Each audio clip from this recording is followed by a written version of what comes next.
Hello everyone, a very good morning to all of you. Welcome to my channel. আমি Haimantika Das, currently working as WBCS Executive Officer. আজকে 11th June 2025 এবং আজকের দিনে দাঁড়িয়ে আমরা important editorials এবং ডেইলি নিউজ নিয়ে অ্যানালিসিস করব। You can see the some pictures graphics যেটা থ্রু দিয়ে আজকের ডিসকাশন কন্টিনিউ হবে এবং সেটার কমপ্লিট অ্যানালিসিস থাকবে। Hopefully you are enjoying the session and you are actually learning something new every day by watching this video. So দেরি না করে শুরু করা যাক আজকের editorial and news analysis. So this is the front page of the Hindu newspaper. আজকের দিনে জানিয়ে front page থেকে আমাদের তিনটে নিউজ ইম্পর্টেন্ট।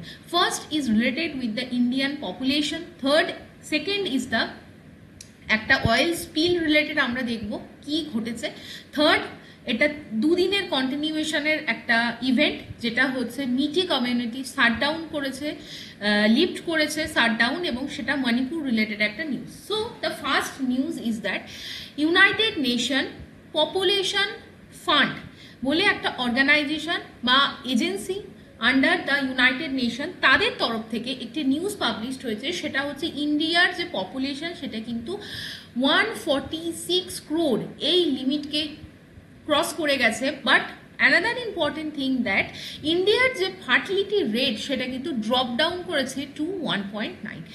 এই জায়গা থেকে আমরা যদি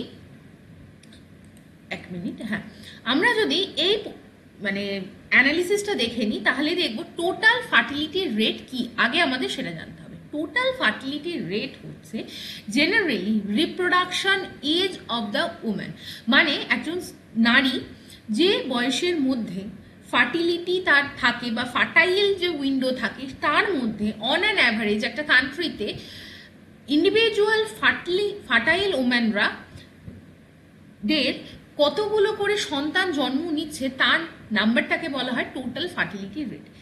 এর সঙ্গে তার মানে এটা কি রিপ্রোডাক্টিভ এজে একজন উইম্যানের কতগুলো সন্তান হচ্ছে তার অন অ্যান অ্যাভারেজকে কান্ট্রি রেসপেক্টে টোটাল ফার্টিলিটি রেট বলে। এটার সাথে বুঝতে হবে আমাদের পপুলেশনের গ্রোথ রেটকে আমরা কিভাবে রিলেট করতে পারি। তার মানে একটা কান্ট্রিতে যদি আমরা দেখি টোটাল ফার্টিলিটি রেট বেশি তাহলে অবভিয়াস কি সেখানের পপুলেশন গ্রোথও কিন্তু বেশি হবে, কারণ প্রত্যেকটা উইমেন বা প্রত্যেকটা স্ত্রী সেখানে কিন্তু তার যে ফার্টাইল উইন্ডোতে অনেক বেশি সন্তানের জন্ম দিচ্ছেন, তাই বাই ডিফল্ট তাহলে সেই কান্ট্রির পপুলেশন বেড়ে যাবে। Another important thing is the reproduction level, RL. Reproduction level কাকে বলা হয়? রিপ্রোডাকশন বা এক্সট্রিমলি এটাকে বলা হয় রিপ্লেসমেন্ট লেভেল। রিপ্লেসমেন্ট লেভেল কি? রিপ্লেসমেন্ট লেভেল মানে কি টোটাল ফার্টিলিটি রেট কত হলে দেখা যাবে যে এক জেনারেশন থেকে আরেক জেনারেশনে গেলে টোটাল যে পপুলেশন সেটা কনস্ট্যান্ট থাকবে। ফর অ্যান এক্সাম্পল, ধরো তোমার আমাদের সময় আমরা যদি দেখি আমাদের দাদু ঠাম্মা বা তার আগেরও জেনারেশন যদি দেখি তাহলে তোমরা দেখবে একজন ফ্যামিলি বা একজন মহিলার দেখা যেত 5 থেকে 6 জন minimum, that is the number, তারা কিন্তু তাদের সন্তান থাকতো। কিন্তু বর্তমান যুগে দেখা যায় যে এখনকার জেনারেশনে কিন্তু অলমোস্ট আমরা দাঁড়িয়েছি 1 থেকে 2টো সন্তানের দিকে। তার মানে কিন্তু দেখা যাচ্ছে আগেকার দিনে একটা ফ্যামিলিতে যখন দেখা যাবে যে হাজবেন্ড ওয়াইফ বা তাদের টোটাল সন্তান মিলিয়ে যদি 6 থেকে 8 জন মেম্বার থাকতো, সেই নাম্বারই এখন দাঁড়িয়েছে 3 থেকে 4 জনে। সো দেখো আস্তে আস্তে তাহলে একটা জেনারেশন থেকে আর একটা জেনারেশনে যখন যাচ্ছি আমাদের কিন্তু পপুলেশন কমে যাচ্ছে। তাহলে এটা যদি আমাদের ফ্যামিলির পপুলেশন হয় তাহলে একটা কান্ট্রিরও কিন্তু পপুলেশন যদি রিপ্রোডাকশন লেভেল ঠিকঠাক না হয় বা টোটাল ফার্টিলিটি রেট যদি কমতে শুরু করে তাহলে কিন্তু পপুলেশন কমতে শুরু করে।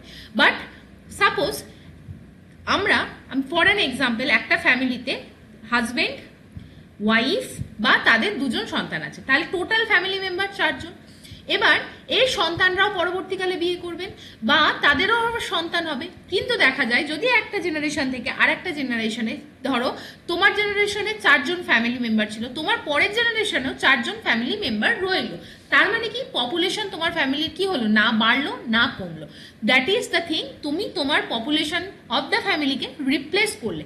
So this is the replacement level fertility, যে অ্যাটলিস্ট কতগুলো সন্তান অন অ্যান অ্যাভারেজ আমাদের কান্ট্রির মহিলারা বা ইন্ডিয়ান উইমেনরা বা যে কোনো কান্ট্রির উইমেনরা জন্ম দিলে সেই কান্ট্রির total population as a constant লেভেলে মেনটেন থাকবে তাকে বলা হয় রিপ্লেসমেন্ট লেভেল। এবার ইন্ডিয়ার যদি আমরা জনগণনা করি বা ইন্ডিয়ার যে পপুলেশনের যে পরিমাণ সেটাকে যদি মেনটেন রাখতে হয় তাহলে আমাদের রিপ্লেসমেন্ট লেভেল ফার্টিলিটি রেট হতে হবে 2.1। So on an average at least 2.1 বা মানে 2 মানে অ্যাটলিস্ট দুজন সন্তানকে জন্ম দিতে হবে পার উইমেন প্রতি, যাতে কিন্তু রিপ্লেসমেন্ট বা পপুলেশন কনস্ট্যান্সি মেনটেন থাকে।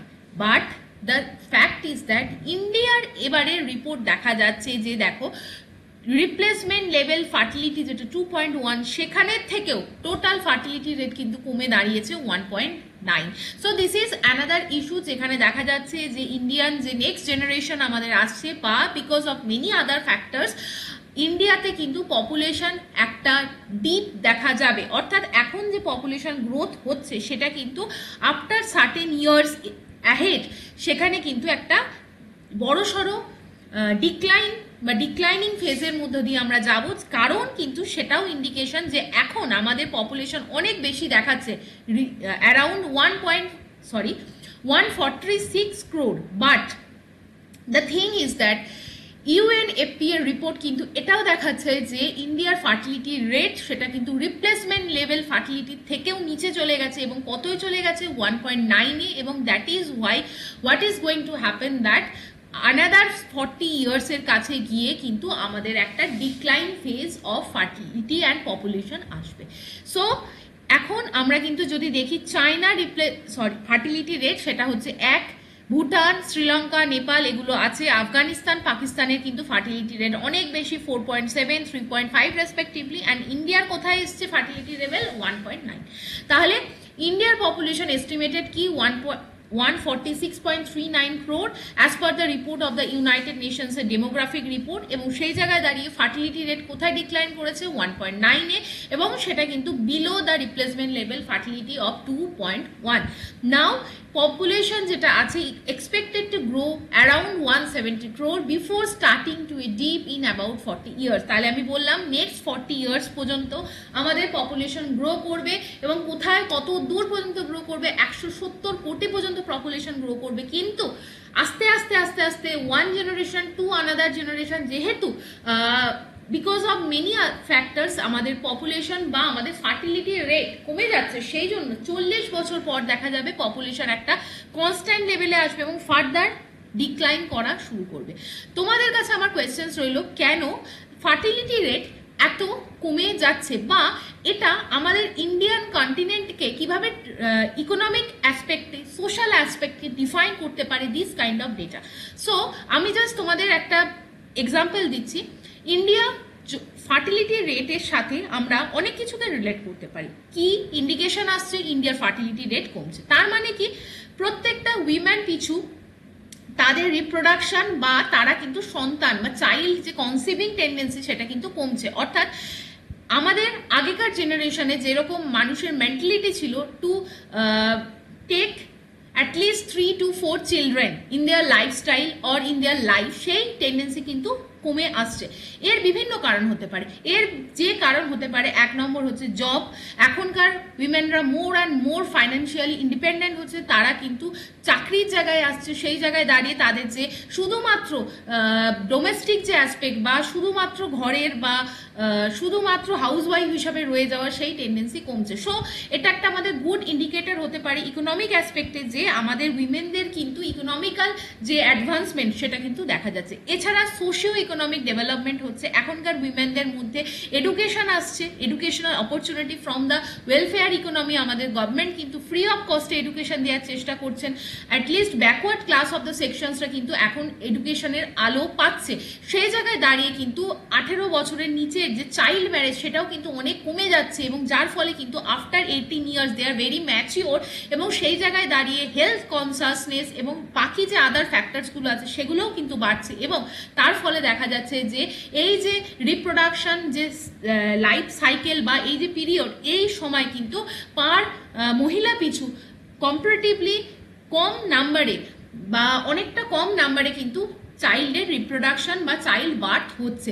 অ্যানাদার ফ্যাক্টর ইজ দ্যাট কি আমাদের হেলথ সিস্টেম কিন্তু অনেক বেশি আপগ্রেড হয়ে যাচ্ছে, সেই জায়গায় দাঁড়িয়ে যে health facility, better health opportunity আসছে, এবং সেই জায়গায় দাঁড়িয়ে প্রত্যেকটা জায়গাও কিন্তু উইমেনদের আরও কনসাস করছে, আরও অ্যাওয়ারনেস বাড়ছে, সোসাইটাল অ্যাওয়ারনেস, সেই জায়গায় দাঁড়িয়ে কিন্তু এটা this are the positive thing.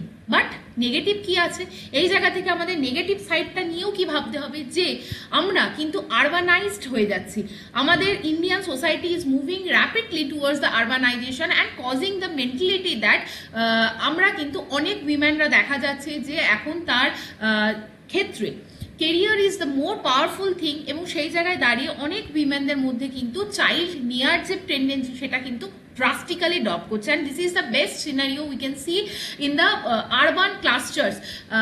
এখনকার দিনে যে ধরনের ওয়ার্ক প্যাটার্ন, যে ধরনের ওয়ার্ক ডিম্যান্ড আছে, সেই জায়গায় দাঁড়িয়ে অনেক সময় দেখা যাচ্ছে এই মেন্টালিটি চলে আসছে যেখানে কিন্তু উইমেনরা কনসিভ করতেই চাইছেন না, বা এন্টায়ার পেরেন্টস যে সিস্টেম, মানে এন্টায়ার যে মাদার ফাদার, এই যে রোলটা আস্তে আস্তে কিন্তু এটা ডিমিনিশ হয়ে যাচ্ছে, এবং একটা শিশুকে বড় করে তোলার যে রেসপন্সিবিলিটি, সেই জায়গা থেকেও কিন্তু বাবা মারা অনেক সময় পিছুপা হয়ে যাচ্ছেন এবং চাইল্ড কনসিভ তারা করতে চাইছেন না। So this is the entire holistic dynamics we can interpret from this kind of data.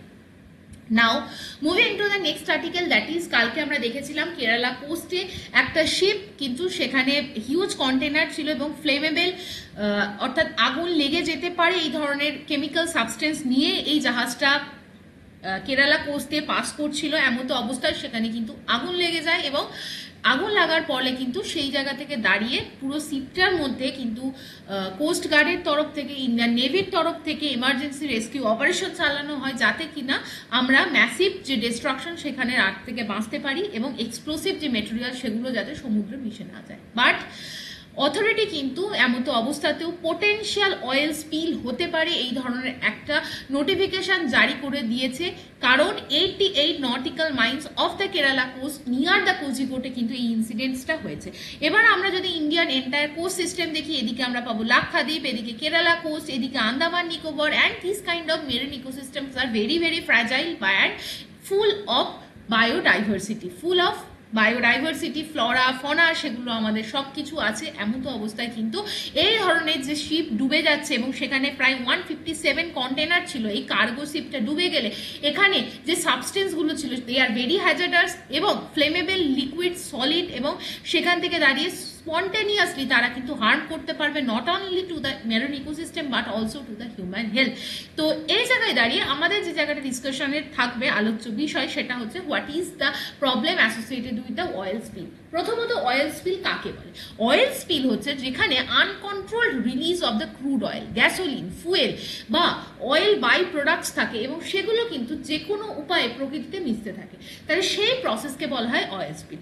Oil spill কিন্তু যখন হয় সেটা কিন্তু এন্টায়ারলি ধরো ওশিয়ানকে পলিউট করছে, সেটা না, ওয়াটার, এয়ার, ল্যান্ড সবগুলোকে পলিউট করার ক্ষমতা এই অয়েলের থাকে, and this is that much dangerous. Major cause কি হতে পারে? Oil spill have become a major environmental problem resulting intensified petroleum exploration and production on the continental shelf. প্রথমত আমরা যদি অয়েল স্পিলের সঙ্গে এনভায়রনমেন্টাল ইম্প্যাক্টকে কাজে লাগাই বা আমরা কানেক্ট করতে থাকি, সো কি কি অ্যাডভার্স ইম্প্যাক্ট হতে পারে অয়েল স্পিলের সাথে, তাহলে আমরা দেখব ইন্ডিজিনিয়াস যে সমস্ত পিপল আছে, অয়েল স্পিল কি করতে পারে, সেখানে হেলথ হ্যাজার্ড আনতে পারে। এবং দেখো পার্টিকুলারলি আমি এক্সাম্পল নিচ্ছি, this is the Kerala coast. এখানে যখন প্রচুর অয়েল এই সমুদ্র তটে পড়তে থাকবে, এবং সেই জায়গায় দেখা যাবে এইখানকার মাছগুলোর মধ্যেও ওই জায়গার যে হার্মফুল ইনগ্রেডিয়েন্টসগুলো ঢুকবে, এবং পরবর্তীকালে এইখানের মাছ যখন ক্যাপচার করা হবে বা ফিশিং করা হবে এবং সেগুলোকে যখন মার্কেটে বিক্রি করা হবে, তাহলে সেই সি ফুডগুলো খেলে কিন্তু সাধারণ মানুষের মধ্যেও কিন্তু পলিউশন মানে একটা সাইক্লিক ম্যানারে এন্টার করবে। এছাড়া harmful impact to the aquatic life, প্রত্যেকটা অ্যাকুয়েটিক যে লাইফ সেটা হতে পারে ফ্লোরা, হতে পারে ফনা, তাদের মধ্যেও কিন্তু এর একটা হার্মফুল ইম্প্যাক্ট থাকবে। এছাড়া সমুদ্রের ধরো সারফেস যে ওয়াটার, সমুদ্রের জলের ওপর যখন প্রচুর পরিমাণে এই অয়েল ডিপোজিশন হয়, তারা কিন্তু কি করে, সানলাইটকে, ডিরেক্ট সানলাইটকে কিন্তু সমুদ্রের যে এনভায়রনমেন্ট বিনিথ দ্য সারফেস ডেপথে এন্টার করতে বাধা দেয়, তাহলে সমুদ্রের নিচে সাফিসিয়েন্ট অ্যামাউন্টে সানলাইট কিন্তু ঢোকে না, এবং এই যে পেনিট্রেশনটা বন্ধ করে দিচ্ছে, এর ফলে আস্তে আস্তে আস্তে আস্তে সমুদ্রের মানে ডিপার লেভেলে কিন্তু ডিজলভ অক্সিজেনের পরিমাণ কমে যাবে এবং সেখান থেকে কিন্তু যেখানে মাছরা থাকবে, আনাদার মেরিন মানে ফ্লোরা থাকতে পারে, ফোনা থাকতে পারে, অ্যাকুয়াটিক অ্যানিমেল থাকতে পারে, তারা কিন্তু মারা যাবে বা তাদের মধ্যে কিন্তু হার্মফুল ইম্প্যাক্ট দেখা যাবে। এছাড়া হাইপোথার্মিয়া, ধরো সমুদ্রের ওপরে মাছ বা অন্যান্য মেরিন ইকোসিস্টেমের কথা আমরা নাই ধরলাম, প্রচুর পরিমাণে যদি এখানে অয়েল ডিপোজিট হয়, সাপোজ একটা সি বার্ড, ধরো একটা পাখি উড়ে যাওয়ার সময় এই অয়েলের কন্ট্যাক্ট এলো, তখন কি হয়, বার্ডের যে ফেদার বা পালক যেগুলো, তার মধ্যে অয়েল আটকে যাবে এবং অয়েল আটকে গেলে কি হবে, সেই জায়গায় কিন্তু পালকটা, বার্ডের যে পাখিদের যে পালক হয় সেগুলো কিন্তু তার মধ্যে কিন্তু একটা ওয়াটার প্রুফিং প্রপার্টি থাকে, খুব সিল্কি হয়, জল কিন্তু সেখানে ধরে না। দেখবে পাখির পালকে যখন জল পড়ে সেটা কিন্তু ইজিলি বেরিয়ে যায়, সেটা কিন্তু ধরে থাকে না বা পাখিকে ওজনে ভারী করে দেয় না। কিন্তু বাই এনি চান্স ধরো এই অয়েলের মানে সংস্পর্শে কোনো একটা পাখি এলো, তখন কি হয়, তার এই যে ফেদার বা ফার সেগুলোর মধ্যে অয়েল যখন আটকে যায়, এন্টায়ার পাখিটা হয়তো আর উঠতেই পারলো না বা কিছুদিনের মধ্যে তার মধ্যে হাইপোথার্মিয়া ডেভেলপ করলো, অর্থাৎ কি decrease in the body temperature to below the normal levels. তো সেই জায়গায় দাঁড়িয়েও কিন্তু পাখিগুলো মারা যেতে পারে। এই ধরনের প্রবলেম হতে পারে মেরিন অ্যানিমালসদের সাথেও বা ম্যামালসদের সাথেও। এছাড়া টক্সিক ইম্প্যাক্ট কি হতে পারে, যে ধরনের অয়েল সেগুলো কিন্তু টক্সিক ইম্প্যাক্ট তার অ্যানিম্যাল এবং সেখানকার যে জেনারেল হ্যাবিটেট সেগুলোর ওপরও ফেলতে পারে। আমরা যদি দেখি ইন্ডিয়ার যে কন্টিনেন্ট, এই যে উড়িষ্যা কোস্ট, এখানে কি আছে, Ganjam coastal land, olive ridley টাইটেলদের এখানে কিন্তু একটা কি করে মানে ওখানে কিন্তু অলিভ রিডলি টাইটেলরা ন্যাচারালি যায় কোথায়, উড়িষ্যার কাছে একটা গঞ্জম কোস্ট আছে, সেখানে গিয়ে কিন্তু তারা তাদের ডিম পারে। তার মানে এই যে এন্টায়ার সিস্টেমটা, এই সমুদ্র কোস্টের যদি চারপাশে প্রত্যেকটা এরিয়া জুড়ে এই ধরনের অয়েল ছড়িয়ে যায়, তাহলে কিন্তু তাদের রিপ্রোডাকশন সাইকেলও কিন্তু হিউজলি হ্যাম্পার করে।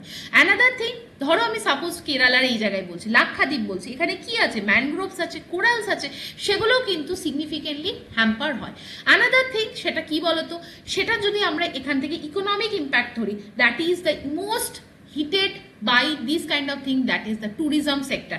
তোমরা বলো, এই সমস্ত অঞ্চল যেখানে লাক্ষাদ্বীপ, আন্দামান, দে আর কি famous for the there natural and the scenic beauty. আমরা কেন আন্দামানে যাই, কারণ আন্দামানের যে আইল্যান্ডসগুলো, প্রত্যেকটা যে সিনিক বিউটিগুলো, দ্যাট ইজ মেসমারাইজিং। বাট এখানে ধরো সমুদ্রের ওপর তোমরা দেখছো যে মানে মাইলস আফটার মাইল শুধু অয়েল পড়ে আছে এবং সেই জায়গায় দাঁড়িয়ে কিছুদিনের মধ্যে বা কিছু বছরের মধ্যে সেখানে যে মেরিন ডাইভার্সিটি সেটা নষ্ট হয়ে যাচ্ছে। তাহলে তোমরা এত টাকা খরচা করে এই সমস্ত জায়গায় কি আর ঘুরতে যাবে?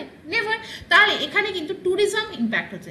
ট্যুরিজম ইম্প্যাক্ট হলে কি হবে, সেখানে লোকাল যে মার্কেট সেটা ইম্প্যাক্ট হচ্ছে। সো হলিস্টিক্যালি আমরা দেখতে গেলে কিন্তু একটা মানে ভিসিয়াস সাইকেল ক্রিয়েট হয় এবং সেটার মাধ্যমে কিন্তু not only the environment is affected but the individual human activity, tourism activity, এগুলোও কিন্তু মানে ম্যাসিভলি ইম্প্যাক্টেড হয়। So this is the news. এবং লাস্ট আমরা যে থার্ড নিউজটা নিয়ে ফ্রন্ট পেজে ডিসকাস করবো সেটা হচ্ছে মিটি গ্রুপ, যারা কিন্তু লিফট করেছে শাটডাউন আফটার সাম নেগোসিয়েশনস এবং মানে তারা কিন্তু তাদের লিডারদের রিলিজ করতে বলেছে। আজকের দিনে দাঁড়িয়ে আমরা কিন্তু মণিপুরে হোয়াট ইজ হ্যাপেনিং সেটা নিয়ে already we have discussed in the last 2 classes. Please refer those video. What is the main issue, bone of contention between the মিটি গ্রুপ, কুকি গ্রুপ, মানি গ্রুপ, এগুলো আমরা ডিসকাস করেছি। আজকের দিনে দাঁড়িয়ে সেটার আমরা ডিসকাশন আর ফার্দার করবো না, আগের দিনের ভিডিও তোমরা দেখে নেবে। Next, the fourth news that is related with the Sipkila Pass. We have already discussed in the physiography of India, যেখানে কিন্তু আমরা যে passes of India যে ভিডিওটা পড়েছিলাম, সেখানে কিন্তু আমরা হিমাচল প্রদেশের একটা ইম্পর্টেন্ট পাসের নাম পড়েছিলাম। হিমাচল প্রদেশের আমরা যদি ম্যাপটা একবার দেখে নিই, হিমাচল প্রদেশে কি কি ইম্পর্টেন্ট পাস আছে apart from the Shipki La pass, আমাকে বলো। প্রথমত one of the pass, Baralacha La pass is another pass, এছাড়া হুঞ্জরু পাস আছে এবং Shipki La pass.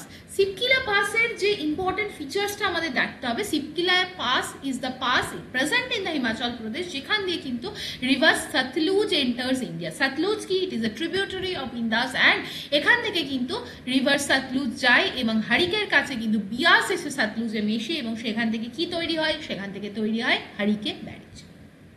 Now why it is in the news, because Shipki La pass এমন একটা জায়গায় লোকেটেড ছিল that are not accessible to the tourist. সেখানে কিন্তু বিকজ অফ দ্য মানে লোকেশনাল ডিসঅ্যাডভান্টেজেস, এত হাইট বা এত ক্লাইমেটিক মানে অ্যাডভার্স লোকেশনে এটা থাকতো, সেখানে কিন্তু মানুষ পৌঁছতে পারতো না। বাট হিমাচল প্রদেশের গভর্নমেন্ট কিন্তু রিসেন্টলি এখানে স্ট্র্যাটেজিক্যালি এই যে লোকেটেড শিবকিলা পাসের অ্যাক্সেস টু দ্য নর্মাল সিটিজেন্সকে অ্যালাউ করা হয়েছে, এবং সেই জায়গায় দাঁড়িয়ে আমরা বলা হয়েছে দেখো হিমাচল প্রদেশের যে কারেন্ট চিফ মিনিস্টার তিনি কিন্তু অ্যানাউন্স করেছেন কি এখানে বর্ডার ট্যুরিজম অ্যাক্টিভিটিকে ওপেন আপ করা হবে, এবং শিবকিলা পাস যেটা কিন্তু একটা motorable mountain pass situated at an altitude of 3930 metre, যেটা কিন্তু ইন্ডিয়া চায়না ট্রাই জাংশনে অবস্থিত, এবং সেখানে কিন্তু এটা কিনায়ুর ডিস্ট্রিক্টে অবস্থিত। শিবকিলা পাসে কিন্তু সিভিলাইজ যে মানে সিভিল মুভমেন্ট সেটা কিন্তু বন্ধ ছিল, এবং সেটাকে কিন্তু ওপেন করা হলো। শিবকিলা পাস কিন্তু is famous for its beauty. Tourist activity কিন্তু এটাকে স্ট্রেনথেন করবে, লোকাল পিপল যারা এর চারপাশে থাকবে তাদের ইকোনমিক ফ্যাক্টরকে বুস্ট করবে, এবং স্টেট ট্যুরিজমকে এটা কিন্তু প্রমোট করবে। So this is all the thing Shipki La pass. But এটা করার থেকেও what is important that Shipki La পাসের কি কি স্ট্র্যাটেজিক সিগনিফিকেন্স আছে that I have discuss. Next I will discuss one editorial।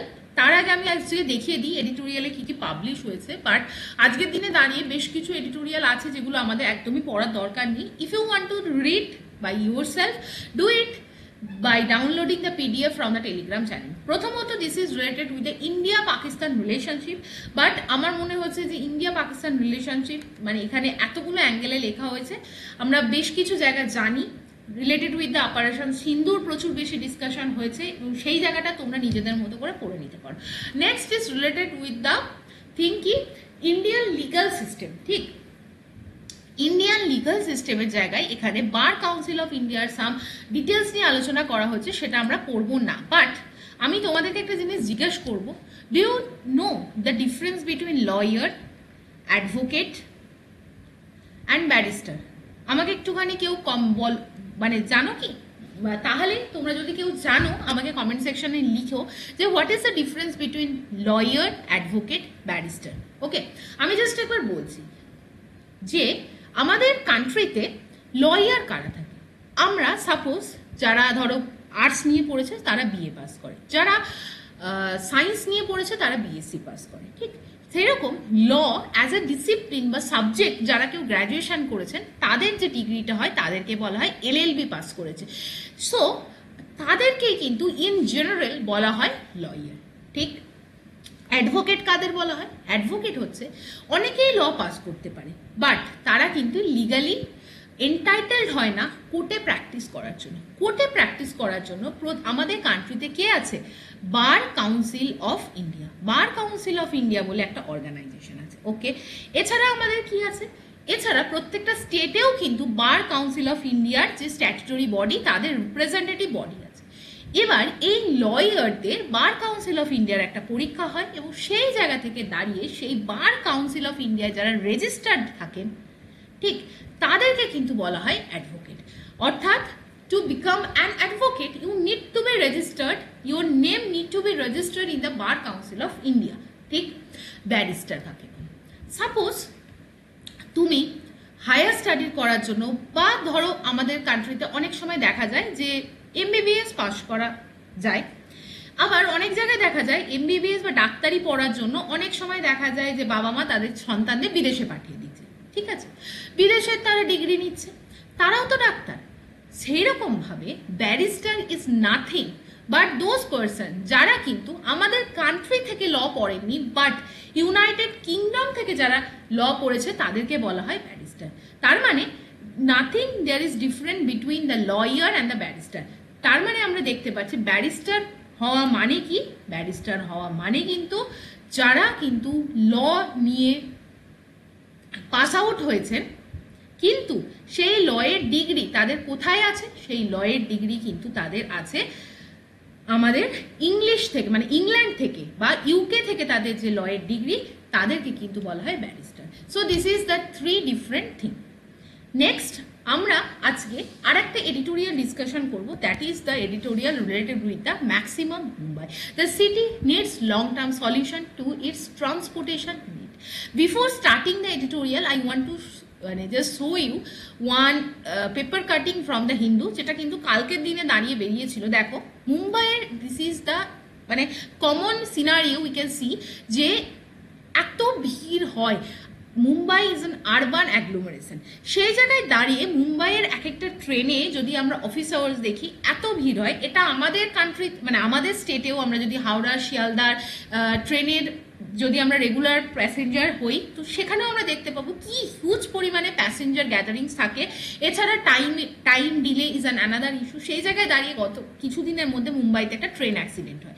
Train অ্যাক্সিডেন্টে কি হয়েছিল? ট্রেন অ্যাক্সিডেন্টে কিন্তু এই ভিড়ের জন্য কিছু মানুষ কিন্তু ওই ওপেন যে গেট সেখান থেকে পড়ে যায় বা সেই জায়গায় দাঁড়িয়ে কিন্তু ক্যাজুয়ালিটি হয়। সেই জায়গায় দাঁড়িয়ে রেলওয়ে ডিপার্টমেন্ট থেকে বলা হয়েছে নন এসি যে কোচগুলো থাকবে ট্রেনের সেখানে কিন্তু অটোমেটেড ডোর ক্লোজার ফেসিলিটিকে অ্যাপ্লাই করা হবে, লাইক ইন দ্য মেট্রোতে আমরা দেখি যে মেট্রো কিন্তু একটা সার্টেন টাইমের পর গেট ওপেন হয় এবং গেট বন্ধ হয়ে যায়, ডোর ক্লোজার সিস্টেম থাকে এবং অটোমেটেড থাকে। ফলে কিন্তু এই ধরনের ক্যাজুয়ালিটি যেটা কিন্তু আমাদের নর্মাল যে রেলওয়ে ট্রেনে হয় সেগুলো কিন্তু মেট্রোতে অতটাও হয় না।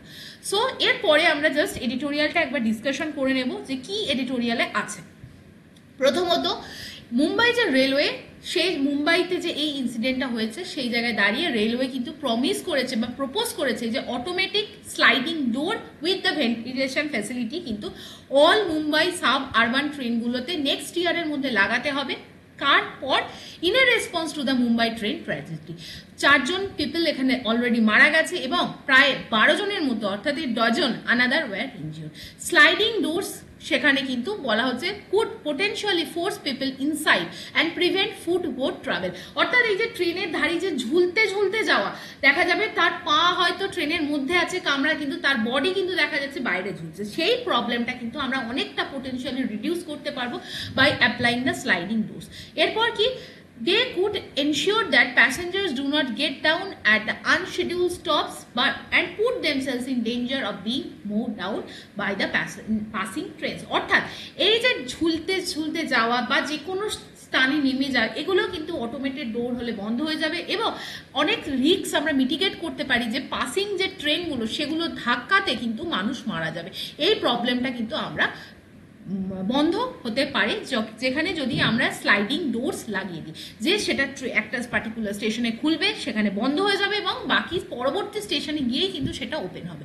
নেক্সট আমরা আরেকটা প্রবলেম এখান থেকে সলিউশন করতে পারি, আমরা ইভেনলি ক্রাউড ম্যানেজমেন্ট করতে পারি। ধরো একটা পার্টিকুলার কোচে প্রচুর সংখ্যায় লোক উঠে গেছে, তখন দেখা যাবে পরবর্তী যখন ডোর খুলবে তখন লোক কিন্তু পরের কামরাটায় উঠবে। অর্থাৎ event management of the crowd কিন্তু আমরা এই পদ্ধতির মাধ্যমে ফ্যাসিলিটেট করতে পারি। জাপানে কিন্তু আমরা এই ধরনের ট্রেন ফ্যাসিলিটি দেখব এবং সেই জায়গাটা কিন্তু ইমপ্লিমেন্ট করার কথা বলা হচ্ছে মুম্বাই রেলওয়ে স্টেশনে। বলা হচ্ছে while footboard travel is indeed a dangerous safety issue, it is only an outcome of the dangerous overcrowding in the Mumbai train. শুধু বলা হচ্ছে বোট যে ট্রাভেল সেটা কিন্তু ডেঞ্জারাস, এটা এমন কিছু নয় বা এটা এমন কিছু সেফটি ইস্যু না, বিকজ এটা কিন্তু একটা আউটকাম কিসের? ডেঞ্জারাস ওভারক্রাউডিং, যেটা মুম্বাই ট্রেনগুলোতে আমরা দেখতে পাই। ভাস্ট নাম্বার অফ পিপল তারা ট্রেনকে তাদের ট্রাভেল অপশন হিসেবে বেছে নেয় because it is very less expensive.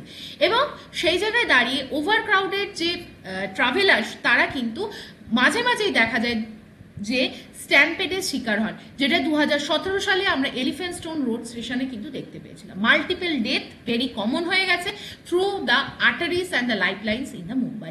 Central Mumbai, western railway Mumbai, Howrah Mumbai, এই সমস্ত জায়গায় কিন্তু এই ঘটনা অত্যন্ত স্বাভাবিক একটা ঘটনায় পরিণত হয়েছে যে পরিমাণে আরবানাইজড হয়েছে Mumbai. Many are hit by trains while crossing tracks, এবং সেখানে জানি instead of using road and bridges while কি বলা হচ্ছে রোড বা ব্রিজ সেগুলো না ক্রস করে কম সময় পারাপারের জন্য মানুষ কিন্তু দেখা যায় রেল লাইনের পাশ দিয়ে হাঁটাচলা করতে শুরু করে দিচ্ছে। ফলে অনেক সময় দেখা যায় একটা ট্রেন এসে তাদের মেরে দিল। অর্থাৎ এই ধরনের জিনিস খুব কমন হয়ে গেছে। বলা হচ্ছে while rail safety is an immediate issue that needs to be addressed, it is only the city leaders, engineers sorry, it is also the city leader engineers inexpensive alternative travel option to the trains. Next কি বলা হয়েছে, মুম্বাইয়ের train যেগুলো inevitable part of the extreme urbanise city হয়ে গেছে, সেগুলো represent করে কাকে, এমন একটা সিটিকে যেটাকে অনেক সময় আমরা রোমান্টিসাইজ করি যে এই ধরনের যে city they are very lucrative, এবং সেই জায়গায় থাকিয়ে রোমান্টিসাইজ করা হয় যে এত urban lifestyle is very good, but এগুলোও কিন্তু আমাদের একটা এমন একটা পার্ট যেগুলোকে আমরা অ্যাভয়েড করতে পারবো না। We can't imagine Mumbai without imagine this kind of situations. Next, they are simply not human modes of transport. এমন ট্রেনগুলোর অবস্থা সেগুলো কিন্তু সাধারণ মানুষ সত্যি ইনহিউম্যান অবস্থা হয়ে গেছে, সাধারণ মানুষ যাতায়াত করতে পারে না। Suburban train system has undergone little change over the decades through the city has boosted its roads and enable more vehicular traffic. Last আমাদের বলা হয়েছে এইভাবে আমাদের কিন্তু অল্টারনেটিভ যে মোড অফ ট্রান্সপোর্টেশন সেগুলোকে কিন্তু ফ্যাসিলিটেট করতে হবে, এবং মেট্রো সেখানে কিন্তু অনেকটা সেভিয়ারের কাজ করে, ডিকনজেস্ট করে সিটিগুলোকে। Next, along with doubling the effort to change the structuring of the city from the north-south network with the commuter movement dictated by the times, planners should consider expanding the ferry transport. বলা হচ্ছে কি এই এডিটোরিয়ালে author কি বলছেন, metro already আছে সেগুলোকে expand করতে হবে, রেলকে আরও সেফ এবং সিকিউর ট্রান্সপোর্ট মোড হিসাবে সামনে আনতে হবে। But what we can do as an alternative option, we can use the ferry service because ferry service is also very less expensive.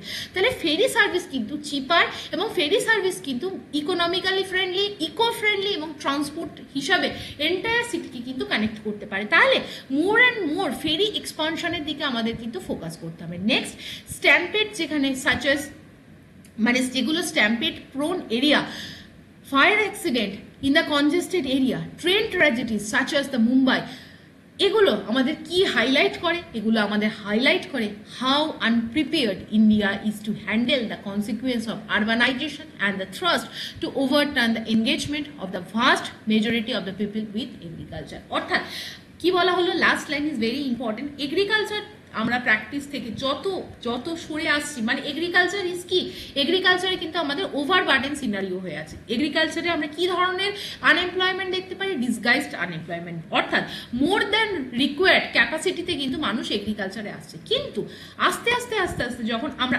আরবানাইজেশনের দিকে আসছি, huge number of people because of the job needs তারা কিন্তু urban যে অ্যাগ্লোমারেশন সেগুলোর দিকে movement করেছে, but আমরা সেই একই রেটে ইন্ডিয়াকে কিন্তু গড়ে তুলতে পারিনি, বা আরবানাইজেশনের যে নিড সেটার সাথে কোপুইট করতে পারিনি। As a result this kind of tragedy happens day after day. So this is the news analysis from this day. কেমন লাগলো অবশ্যই জানিও, নতুন কি শিখতে পারলে সেটা জানিও, লাইক করো, শেয়ার করো, সাবস্ক্রাইব করো টু মাই চ্যানেল। পিডিএফগুলো অবশ্যই ডাউনলোড করে রেখো, অ্যাটলিস্ট যখন তোমাদের পড়তে ভালো লাগবে না বা তোমরা you feel demotivated, please just watch the video. Then দেখো, জানার কোনো শেষ নেই, এবং কোনো দিনে জানা কিন্তু তোমাদের কোনো একটা সময় কোনো একটা পরীক্ষায় কাজে লেগে যেতে পারে। তাই আমি বলবো রেগুলার অ্যাটলিস্ট ধরো বই পড়তে ইচ্ছা করছে না, you may be very busy in some other aspects of your life, but at least regular একটা থেকে দুটো এই যে ভিডিওগুলো অ্যাটলিস্ট নিউজ অ্যানালিসিসগুলো দেখো, দেন তোমাদের কিন্তু একটা হলিস্টিক লেভেলে ডেভেলপমেন্ট হবে in your personality, in your thinking capability and also in your preparation. So Telegram join করতে ভুলো না, এবং তোমরা যদি কেউ ডেডিকেটেড প্রিপারেশন নিতে চাও তাহলে